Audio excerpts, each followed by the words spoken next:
জাতীয় সংসদ নির্বাচন ও গণভোটে ভোট দেওয়া নিয়ে দারুণ সাড়া দিচ্ছেন প্রবাসী এবং দেশের অভ্যন্তরীণ ভোটাররা।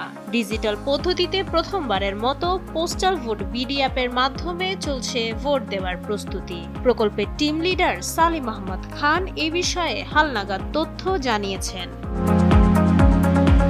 এখন পর্যন্ত মোট 15,33,684 জন ভোটার নিবন্ধন করেছেন এই অ্যাপের মাধ্যমে। এর মধ্যে প্রবাসীদের কাছে পাঠানো হয়েছে 7,66,000-এরও বেশি ব্যালট। এরই মধ্যে 5,24,000 জন প্রবাসী তাদের ব্যালট গ্রহণ করেছেন, আর ভোটদান সম্পন্ন করেছেন 4,67,707 জন।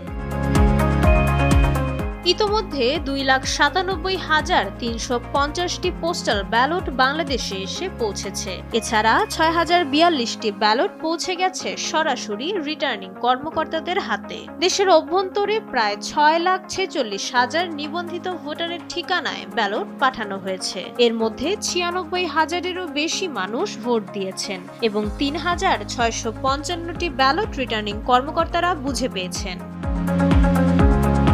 ডাক বিভাগ ও প্রযুক্তির সমন্বয়ে এবারের নির্বাচনে প্রবাসীদের অংশগ্রহণ এক নতুন মাইলফলক তৈরি করেছে।